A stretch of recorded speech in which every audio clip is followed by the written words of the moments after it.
Dear students, welcome to Come On Children. This is the second part video of the chapter The Grain as Big as a Hen's Egg. Link for the first part has been given in the description. The Grain as Big as a Hen's Egg എന്ന ചാപ്റ്ററിൻ്റെ രണ്ടാമത്തെ class ആണ് ഇത്. ഒന്നാം ഭാഗം വീഡിയോയുടെ link ഡിസ്ക്രിപ്ഷനിൽ കൊടുത്തിട്ടുണ്ട്. എന്താണ് നാം കഴിഞ്ഞ ക്ലാസ്സിൽ കണ്ടത്? What did we see in the last class? We saw that a king got a grain as big as a hen's egg. What did he do with that grain? Yes, he wanted to know when and where such grains grew. To know more about the grain, he called his wise men. Even though they searched all their books, they couldn't find anything about it. What did the king do then? Then the king called an old peasant, hoping that he might know something about it. When the king showed him the grain, the old peasant said that he had never seen such a thing before, but maybe his father would know something. ഒരിക്കൽ ഒരു രാജാവിന് ഒരാൾ കോഴിമുട്ടയുടെ അത്രയും വലിപ്പമുള്ള വളരെ വിചിത്രമായ ഒരു വസ്തു വിൽക്കുന്നു അല്ലേ. അതൊരു ധാന്യമാണ് എന്ന് തിരിച്ചറിഞ്ഞപ്പോൾ അത്രയും വലിപ്പമുള്ള ധാന്യം വിളയുന്നത് എവിടെയാണ്, എപ്പോഴാണ് എന്നൊക്കെ അറിയാനായി രാജാവ് അദ്ദേഹത്തിൻ്റെ പണ്ഡിതരെയെല്ലാം വിളിച്ചു കൂട്ടുന്നു. പക്ഷേ എല്ലാ പുസ്തകങ്ങളിലും തിരഞ്ഞിട്ടും അവർക്കതിന് ഉത്തരം കണ്ടുപിടിക്കാൻ കഴിഞ്ഞില്ല. അപ്പോൾ അവർ രാജാവിനോട് പറഞ്ഞു, കൃഷിക്കാരെ ആരെങ്കിലും വിളിച്ച് ചോദിക്കുന്നതായിരിക്കും നല്ലത് എന്ന്. അങ്ങനെ വളരെ വൃദ്ധനായ ഒരു കർഷകനെ വിളിച്ച് രാജാവ് ആ ധാന്യം കാണിച്ചു കൊടുക്കുന്നു. പക്ഷെ അദ്ദേഹം അതിനു മുമ്പ് അങ്ങനെയൊന്നും കണ്ടിട്ടേയില്ലായിരുന്നു. തൻ്റെ അച്ഛന് ഒരു പക്ഷേ ഇതേക്കുറിച്ച് അറിയാമായിരിക്കുമെന്ന് അയാൾ പറയുന്നു. ആ കർഷകന്റെ അച്ഛന് രാജാവിന് കൃത്യമായ ഉത്തരം നൽകാൻ കഴിയുമോ? നമുക്ക് നോക്കാം. The king sent for the old man's father, and he was brought before him. He came walking on one crutch. The king showed him the grain, and the old peasant, who was still able to see, took a good look at it. അങ്ങനെ ആ കർഷകന്റെ അച്ഛൻ രാജാവിന് മുന്നിൽ ഹാജരാക്കപ്പെട്ടു. He was healthier than his son. While his son used 2 crutches, he used only one. He was able to see better than his son did. രണ്ടാമതായി രാജാവിനെ കാണാൻ വന്ന കർഷകൻ തൻ്റെ മകനേക്കാളും ആരോഗ്യമുള്ളയാളായിരുന്നു. മകനേക്കാൾ നന്നായി അദ്ദേഹത്തിന് കാണാൻ കഴിയുമായിരുന്നു. മാത്രമല്ല മകൻ 2 ഊന്നുവടികൾ ഉപയോഗിച്ചപ്പോൾ അദ്ദേഹത്തിന് ഒന്നിൻ്റെ സഹായമേ ആവശ്യമുണ്ടായിരുന്നുള്ളൂ. When the king showed him the grain, he took a good look at it. രാജാവ് ധാന്യം കാണിച്ചു കൊടുത്തപ്പോൾ അയാൾ അത് നല്ലപോലെ നോക്കി. And the king asked him, "Can you tell us, old man, where a corn like this used to grow? Have you ever bought anything like it or sown it in your fields?" The king asked the old man whether he had used such a big corn, whether he had bought or sown such a corn in his fields. എന്താണ് രാജാവ് ആ വൃദ്ധനായ കർഷകനോട് ചോദിച്ചത്? അദ്ദേഹം എപ്പോഴെങ്കിലും ഇത്രയും വലിയ തരത്തിലുള്ള ഒരു കോൺ ഉപയോഗിച്ചിട്ടുണ്ടോ, എവിടുന്നെങ്കിലും അത് വാങ്ങിയിട്ടുണ്ടോ, അതോ അദ്ദേഹത്തിൻ്റെ പാടങ്ങളിൽ ഇത്രയും വലിയ കോൺ വിതച്ചിട്ടുണ്ടോ? Though the old man was rather hard of hearing, he could hear better than his son. അല്പം കേൾവിക്കുറവുണ്ടായിരുന്നെങ്കിലും ഈ കർഷകന് തൻ്റെ മകനേക്കാൾ നന്നായി കേൾക്കാൻ കഴിയുമായിരുന്നു. What was his reply to the king's questions? Let us read. "No," he said, "I never sowed or reaped any grain like this in my field. As for buying, I never bought any, for in my time money was not yet in use. Everyone grew his own corn, and when there was any need, we shared with one another. I do not know where such kind of corn grew." Did the peasant's father know anything about such corn? No, he did not know anything about egg-sized corn.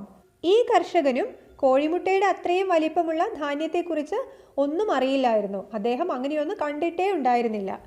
What did he tell about buying corn? They didn't buy or sell corn because money was not in use in his time. അക്കാലത്ത് പണം ഉപയോഗത്തിലുണ്ടായിരുന്നില്ല.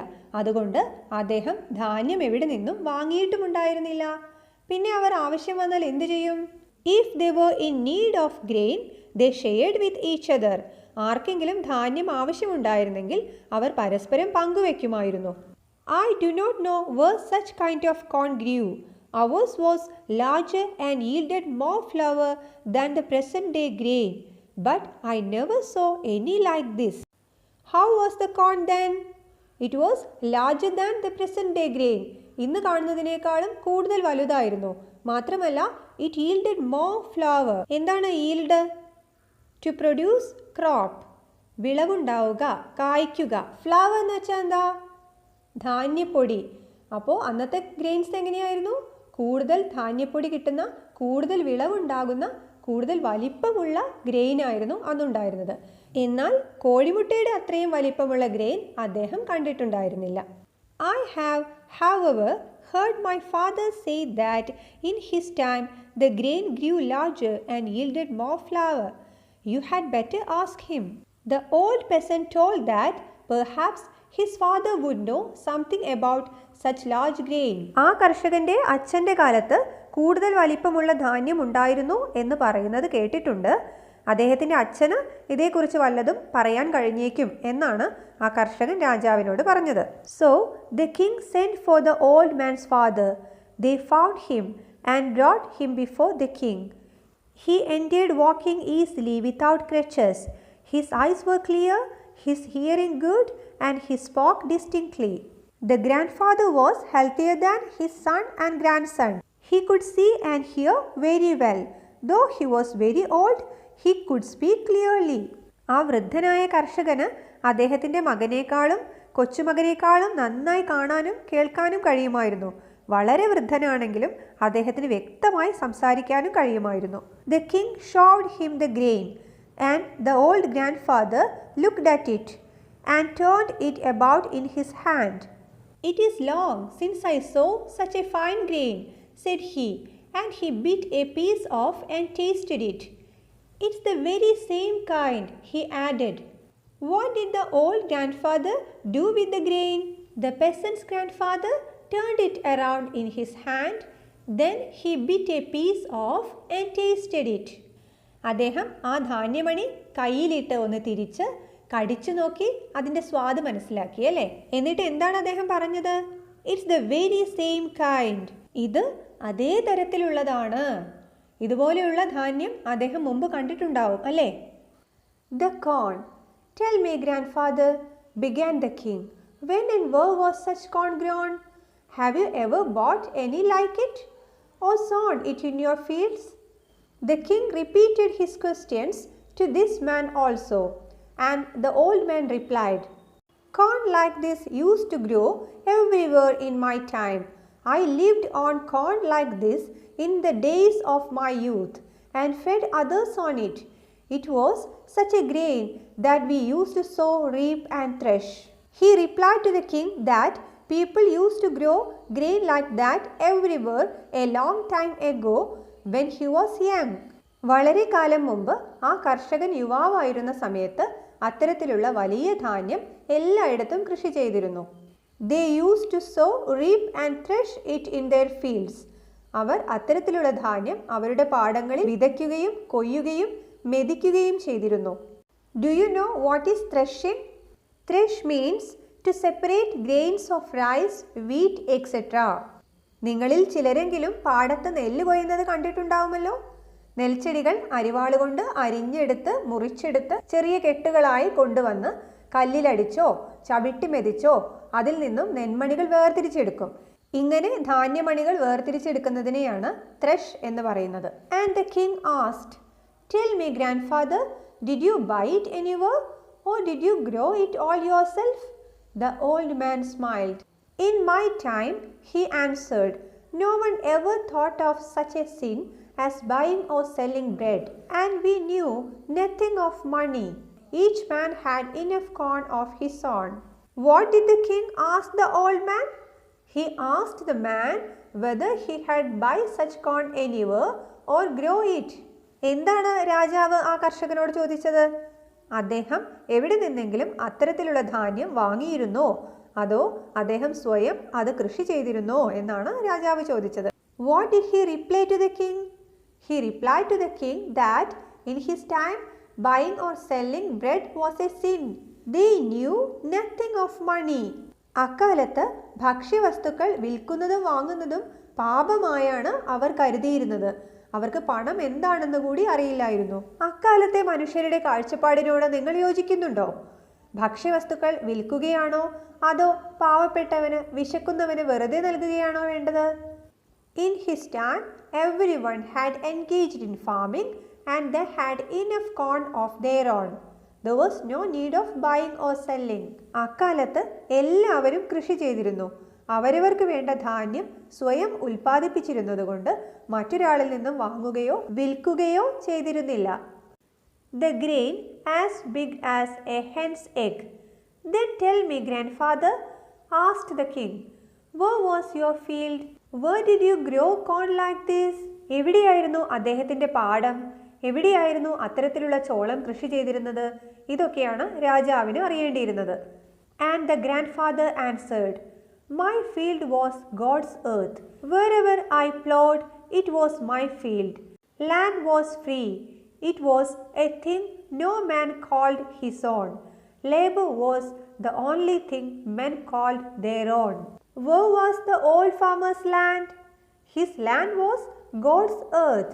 His field was anywhere he could farm because the whole land was free. എവിടെ അദ്ദേഹം കൃഷി ചെയ്യുന്നോ അത് അദ്ദേഹത്തിൻ്റെ വയലായിരുന്നു. എന്തായിരുന്നു കാരണം? ആരും ഒന്നും സ്വന്തമാക്കി വെച്ചിട്ടില്ലായിരുന്നു. Land was free. They could plow wherever they wanted.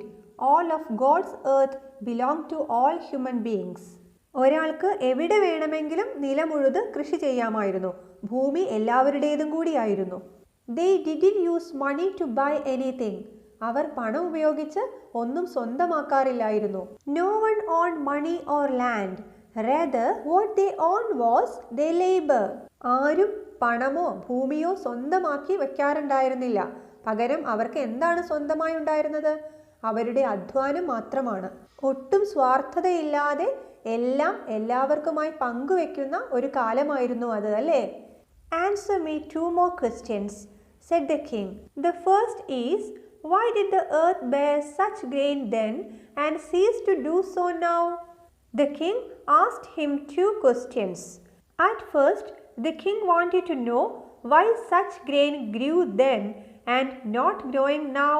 എന്തുകൊണ്ടാണ് അന്നുണ്ടായിരുന്നത് പോലെയുള്ള വലിയ ധാന്യം ഇന്ന് കാണാത്തത് എന്നതായിരുന്നു രാജാവിൻ്റെ ആദ്യത്തെ സംശയം. And the second is, why does your grandson walk with 2 crutches and your son with 1 and you yourself with none? എന്തായിരുന്നു രാജാവിൻ്റെ രണ്ടാമത്തെ ചോദ്യം? നിങ്ങളുടെ ഗ്രാൻഡ് സൺ 2 ഊന്നുവടികളുടെ സഹായത്തോടെയാണ് നടക്കുന്നത്. നിങ്ങളുടെ മകൻ ഒന്നുപയോഗിക്കുന്നു, എന്നാൽ നിങ്ങൾക്കതൊന്നും വേണ്ട. Your eyes are bright, your teeth sound, and your speech clear and pleasant to the ear. How have these things come about? നിങ്ങളുടെ കണ്ണുകൾക്ക് നല്ല കാഴ്ചയുണ്ട്, നിങ്ങളുടെ പല്ലുകൾ നല്ല ആരോഗ്യമുള്ളതാണ്, നിങ്ങൾ വളരെ വ്യക്തമായി സംസാരിക്കുന്നു, അത് കേൾക്കാൻ നല്ല സുഖവുമുണ്ട്. മകനേക്കാളും കൊച്ചുമകനേക്കാളും കൂടുതൽ ആരോഗ്യവാനായി കാണപ്പെടുന്നത് എന്തുകൊണ്ടാണ്? ഇതായിരുന്നു രാജാവിൻ്റെ രണ്ടാമത്തെ ചോദ്യം. And the old man answered, these things are so because men have ceased to live by their own labor and have taken to depending on the labor of others. The eldest person was much more physically fit because he relied on his own labor. He worked hard in his fields. He never depended on others to get the job done. പ്രായം കൂടിയ കർഷകനായിരുന്നു കൂടുതൽ ആരോഗ്യമുള്ളത്. എന്താണ് അതിന് കാരണമെന്നാണ് അദ്ദേഹം പറയുന്നത്? അദ്ദേഹം ജീവിതകാലം മുഴുവൻ തൻ്റെ പാടങ്ങളിൽ കഠിനമായി അധ്വാനിക്കുകയായിരുന്നു. തൻ്റെ ജോലി ചെയ്യാൻ അദ്ദേഹം മറ്റൊരാളെയും ആശ്രയിച്ചിരുന്നില്ല. ജോലിയെല്ലാം സ്വയം തന്നെ ചെയ്തിരുന്നത് കൊണ്ടാണ് ഇത്രയും ആരോഗ്യം എന്നാണ് അദ്ദേഹം പറയുന്നത്. നമ്മളാണെങ്കിലോ വീട്ടിലെ ചെറിയ ചെറിയ ജോലി ചെയ്യാൻ പോലും പുറമേ നിന്ന് ആളെ വിളിക്കുകയാണ് ചെയ്യുക, അല്ലേ? അതുകൊണ്ടാണ് നമ്മുടെ ആരോഗ്യം ക്ഷയിക്കുന്നത് എന്നാണ് ഈ മുതുമുത്തച്ഛനായ കർഷകൻ സൂചിപ്പിക്കുന്നത്. In olden times, men lived according to God's law. They had what was their own and coveted not what others had produced. The grandfather added that in their time they were happy and satisfied with what they had. അക്കാലത്തെ ജനങ്ങൾ അവർക്ക് ഉള്ളത് കൊണ്ട് സംതൃപ്തരായിരുന്നു. അവർക്ക് എന്താണോ ഉള്ളത് അതിൽ സന്തോഷം കണ്ടെത്താൻ അവർക്ക് കഴിയുമായിരുന്നു. They were not selfish, led a simple life and never coveted what others produced. അവർ ഒട്ടും സ്വാർത്ഥരായിരുന്നില്ല. ഉള്ളതെല്ലാം പങ്കുവെച്ചെടുക്കാൻ അവർ ശീലിച്ചിരുന്നു. They never coveted what others produced. Covet means to desire something very much, especially that belongs to somebody else. മറ്റൊരാളുടെ മുതലിൽ കണ്ണുവെക്കുക, മോഹിക്കുക, അതാണ് covet. അവരങ്ങനെ ഒരിക്കലും ചെയ്തിരുന്നില്ല. Hence they yielded good quality produce, ate what was their own and lived healthier lives. മറ്റുള്ളവരുടേതൊന്നും മോഹിക്കാതെ സ്വന്തമായി അധ്വാനിച്ചുണ്ടാക്കിയ നല്ല ഭക്ഷണം കഴിച്ച് ജീവിച്ചതുകൊണ്ടാണ് അവർക്ക് ഇത്രയും ആരോഗ്യമുള്ളത്. പക്ഷേ പിന്നീട് എപ്പോഴാണ് കാര്യങ്ങൾ മാറാൻ തുടങ്ങിയത്? കാലം കടന്നുപോയതോടെ പണം നിലവിൽ വന്നു. അതോടെ ആളുകൾ പണം കൊടുത്ത് സാധനങ്ങൾ സ്വന്തമാക്കി വെക്കാൻ തുടങ്ങി. സ്വാർത്ഥതയും അത്യാഗ്രഹവും കടന്നു വന്നു. ജോലി ചെയ്യാൻ ആളുകൾ പണം കൊടുത്ത് മറ്റുള്ളവരെ ആശ്രയിക്കാൻ തുടങ്ങി. അതോടെ ഗുണനിലവാരമുള്ള ഭക്ഷണം ലഭിക്കാതായി നമ്മുടെ ആരോഗ്യവും നശിച്ചു. As time passed by, money was introduced. People started depending on others and became greedy. This resulted in poor quality of produce and even their health weakened. There are 5 questions to be discussed from this part. Let us see. കഴിഞ്ഞ ക്ലാസ്സിൽ ആദ്യത്തെ 3 ചോദ്യങ്ങളുടെ ഉത്തരം നമ്മൾ എഴുതിയതാണ്. ഇനി 5 എണ്ണം കൂടി ബാക്കിയുണ്ട്. നമുക്ക് നോക്കാം. 4th question. For in my time, money was not yet in use. How would the people have got the grain they wanted? എൻ്റെ കാലത്ത് പണം ഉപയോഗത്തിൽ ഉണ്ടായിരുന്നില്ല. പിന്നെ എങ്ങനെയാണ് ജനങ്ങൾക്ക് അവർക്ക് ആവശ്യമുള്ള ധാന്യം കിട്ടിയിരുന്നത്? Everyone grew his own corn, and when there was a need, they shared with one another. എല്ലാവരും സ്വന്തമായി ധാന്യം കൃഷി ചെയ്തിരുന്നു. ഇനി ആർക്കെങ്കിലും ആവശ്യം വന്നാലോ അവർ പരസ്പരം പങ്കുവെക്കുകയും ചെയ്തിരുന്നു. What difference do you see in the grandfather and the old peasant? ആ വൃദ്ധനായ കർഷകനും അദ്ദേഹത്തിൻ്റെ മുത്തച്ഛനും തമ്മിൽ എന്തെല്ലാം വ്യത്യാസങ്ങളാണ് നിങ്ങൾക്ക് കാണാൻ കഴിയുന്നത്? എങ്ങനെയാണ് അവർ രണ്ടുപേരും കൊട്ടാരത്തിലേക്ക് പ്രവേശിച്ചത്? ആദ്യത്തെ കർഷകൻ വേച്ച് ഊന്നുവടികളുടെ സഹായത്തോടെയാണ് കൊട്ടാരത്തിലേക്ക് വന്നത്. എന്നാൽ മുത്തച്ഛനോ ഊന്നുവടികളുടെ ഒന്നും സഹായമില്ലാതെ സുഖമായി നടന്നു വന്നു, അല്ലേ? While the old peasant tottered into the king's palace with the help of crutches, the grandfather could walk easily without crutches. വൃദ്ധനായ കർഷകന് കാഴ്ചയും കേൾവിയും ഒക്കെ കുറവായിരുന്നു. അദ്ദേഹം പ്രായാധിക്യം കൊണ്ട് വളഞ്ഞ് വിളറി പല്ലെല്ലാം കൊഴിഞ്ഞാണ് കാണപ്പെട്ടത്. എന്നാൽ മുത്തച്ഛനോ അദ്ദേഹത്തിന് വളരെ ക്ലിയറായ കാഴ്ചയും കേൾവിയും ഉണ്ടായിരുന്നു. വളരെ വ്യക്തമായി സംസാരിക്കാനും കഴിഞ്ഞിരുന്നു. എന്താണ് കാരണം? നല്ല പല്ലുകൾ ഉണ്ടായിരുന്നു. The old peasant was not able to see and hear clearly. He was bent, pale and toothless. But the grandfather's eyes were clear, his hearing good, and he spoke clearly as he had a good set of teeth. What details of the grain did the great-grandfather give? Great-grandfather ആ ധാന്യത്തെക്കുറിച്ച് എന്തെല്ലാം വിവരങ്ങളാണ് നൽകിയത്? Corn like that used to grow in his time. അദ്ദേഹത്തിൻ്റെ കാലത്ത് അത്തരത്തിലുള്ള ധാന്യം കൃഷി ചെയ്തിരുന്നു. When he was young, he lived on it and fed others on it. അദ്ദേഹത്തിൻ്റെ ചെറുപ്പകാലത്ത് ആ ധാന്യം കൊണ്ടുള്ള ആഹാരമായിരുന്നു അദ്ദേഹവും മറ്റുള്ളവരും കഴിച്ചിരുന്നത്. It was such a grain they used to sow, reap and thresh. അവർ വിതയ്ക്കാനും കൊയ്യാനും മെതിക്കാനും എല്ലാം അത്തരത്തിലുള്ള ധാന്യമാണ് ഉപയോഗിച്ചിരുന്നത്. What is the sin mentioned by the grandfather? Grandfather എന്തിനെയാണ് പാപം എന്ന് വിളിച്ചത്? In his time, no one ever thought of buying or selling grain. They considered it a sin to buy or sell bread. അദ്ദേഹത്തിൻ്റെ കാലത്ത് ആരും തന്നെ ധാന്യം വാങ്ങുന്നതിനെക്കുറിച്ചോ വിൽക്കുന്നതിനെക്കുറിച്ചോ ചിന്തിച്ചിരുന്നില്ല. ഭക്ഷണം വിൽക്കുന്നതും വാങ്ങുന്നതും പാപമായാണ് അവർ കണക്കാക്കിയിരുന്നത്. What moral do you learn from the old man's words? ആ വൃദ്ധ കർഷകന്റെ വാക്കുകളിൽ നിന്നും നമ്മൾ എന്താണ് മനസ്സിലാക്കിയത്? എന്ത് ഗുണപാഠമാണ് നമ്മൾ പഠിച്ചത്? അധ്വാനത്തിൻ്റെ മഹത്വത്തെക്കുറിച്ചാണ് അദ്ദേഹം നമുക്ക് പറഞ്ഞു തരുന്നത്, അല്ലേ? നമ്മുടെ ജീവിതം മുന്നോട്ട് നയിക്കേണ്ടത് സ്വന്തം പ്രയത്നത്തിലൂടെ ആയിരിക്കണം, നന്നായി അധ്വാനിച്ചായിരിക്കണം. നമ്മുടെ കാര്യങ്ങൾക്കായി മറ്റുള്ളവരെ ആശ്രയിക്കരുത്. നമുക്കുള്ളതുകൊണ്ട് സംതൃപ്തരായിരിക്കണം, അന്യൻ്റെ മുതൽ ആഗ്രഹിക്കരുത്. Work is worship. We should live our life by our own labor. One should be happy with what he has and never covet what others produce. ഇന്ന് നമ്മൾ പഠിച്ച ഭാഗത്തുള്ള പ്രയാസമുള്ള വാക്കുകളുടെ മീനിങ്സ് ആണ് കൊടുത്തിരിക്കുന്നത്. നിങ്ങൾക്ക് എഴുതിയെടുത്ത് പഠിക്കാം. ഒപ്പം ക്ലാസ് കൂട്ടുകാർക്ക് കൂടി ഷെയർ ചെയ്താൽ അവർക്കും ഉപകാരമായിരിക്കും. ഈ ചാപ്റ്ററിൽ ബാക്കി വരുന്ന എക്സ്ട്രാ ക്വസ്റ്റ്യൻസും ആക്ടിവിറ്റീസും അടുത്ത ക്ലാസ്സിൽ പഠിക്കാം. അടുത്ത വീഡിയോകൾ കാണുന്നതിനായി ചാനൽ സബ്സ്ക്രൈബ് ചെയ്യൂ. ഒപ്പം ബെൽ ഐക്കൺ കൂടി ക്ലിക്ക് ചെയ്യൂ.